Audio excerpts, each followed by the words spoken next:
This is Network 18. And you are watching CNBC TV 18. Driving innovation, delivering affordability, that is the mantra of this over 25-year-old company that started with 10,000 rupees. While it may have had humble beginnings, the present is full of potential and promise. A fully integrated biotechnology company that on the day of its listing had a market value of over $1 billion. The future looks good. It promises to unlock more shareholder value through its insulin initiative, its contract manufacturing business as well as domestic formulations. From a garage operation, Biocon is today one of India's leading fully integrated healthcare companies with revenues of over 2,000 crore rupees.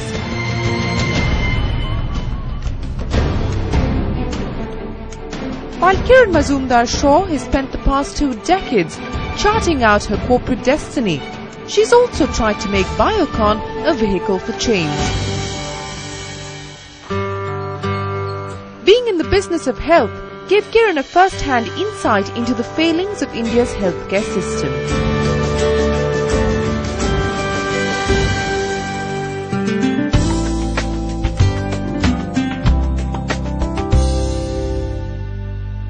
Kiran Mazumdar-Shaw is a regular on the corporate power list. She's also a regular on the richest Indians list. But she's made it to another list that's not talked about very often, the altruistic business leaders list.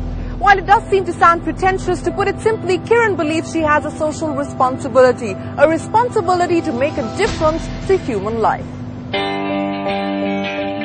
And so she set up the Biocon Foundation in 2004, pretty much the same time that Biocon tapped the capital markets. Through the Biocon Foundation, Kiran has been trying to create awareness about public health and sanitation. But now the focus is on creating infrastructure to bridge the wide gap, especially at the primary healthcare level. Arogya Raksha Yojana clinics are her way of bridging the deficit. Kiran, many thanks for joining us on the Heart of Business. Let me start by asking you about the Biocon Foundation. What was the rationale behind starting the foundation when you started it in 2004? What were you hoping to achieve through this? The Biocon Foundation was something I started immediately after we IPO'd. That's right.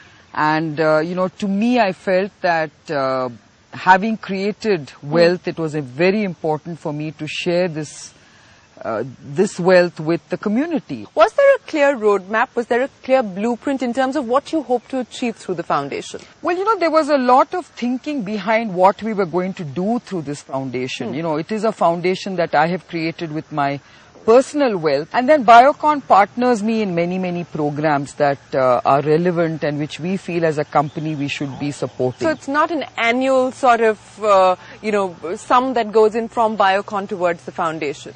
Well, we haven't really fixed on the kind of annual amount, except from my personal point of view. Sure. I know that I contribute almost 30% of my dividends to this foundation. So, when we conceptualized this whole foundation, I felt I had to look at some area where we could do something that was transformational. Right.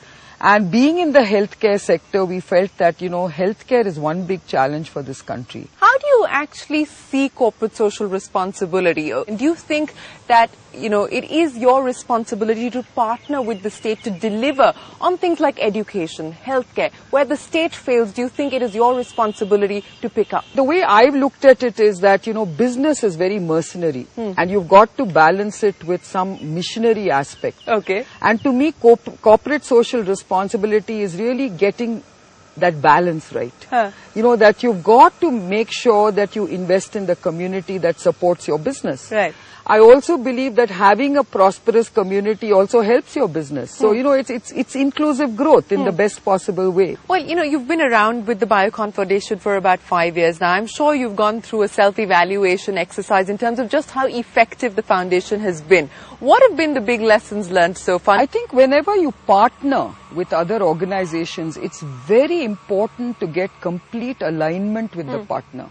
It's also about personalities and how passionate they are about what you're trying to do. But the moment there is a change of people or that, suddenly the organization starts sort of looking at other opportunities, you lose that shared interest. And because there's no sort of institutionalized framework in that sense, how does it work? Because it really depends on how the CEO is driving it or how, the top management is actually driving these initiatives. Well, the person who heads Biocon Foundation, Rani Desai, she actually has been the one who's really been driving all these programs for us. And I think she also has learnt the hard way. And now we are trying to systematize everything we do. So, for instance, this whole micro health insurance program works in the form of a network of clinics anchored by a large hospital. So, the kind of, association and relationships that we have with these hospitals has now been very systematized. The way we work in terms of setting up new clinics and how these clinics are to be set up, that's been systematized. And that is why I think this is the first year we are seeing a good level of success. The 7 ARY clinics built so far are in remote areas of Karnataka and charge a nominal consultancy fee of 5 rupees. These primary healthcare facilities offer clinical care, a pharmacy stocked with generic drugs which are available at discounted rates. The Biocon Foundation has also set up a laboratory for basic diagnostic tests and mobile medical service facilities. Each clinic serves a population of 50,000 people living within a range of 10 kilometers. These clinics also support the Arogya Raksha Yojana micro health insurance program. Through the plan, a member can avail quality medical facilities for as little as 120 rupees per annum. Within 5 years of operation, the Arogya Raksha Yojana has already enrolled 100,000 members and facilitated more than 1,000 surgeries. With a 100% renewal rate in most villages, this insurance plan has touched the lives of almost 250,000 people so far. What was it like to get partners on board, ICICI Lombard for instance, to actually sell the idea of going and targeting below poverty line families and getting this scheme on the ground, and what has now been the challenge of scaling this up? Getting a partner was quite the easy part. Because, they also had some sort of a need to focus on rural healthcare, okay? But at the same time, it was not a loss-making proposition as far as they were concerned. So they were in it for the money, although the amount of money involved was not huge.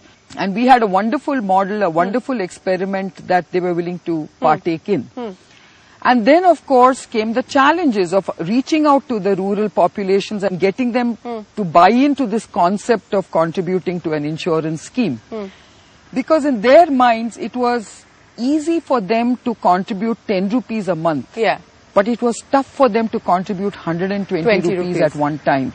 And here the banks were not willing to kind of, bear the administrative cost of taking 10 rupees a month. And therefore we had to fix on that annual scheme. That's been a big challenge for us. But what is interesting is that over the years, we are now almost into our 5th year of enrollment. And today, it's interesting to see that we have got 100% enrollment in many of the communities that we have introduced the scheme to.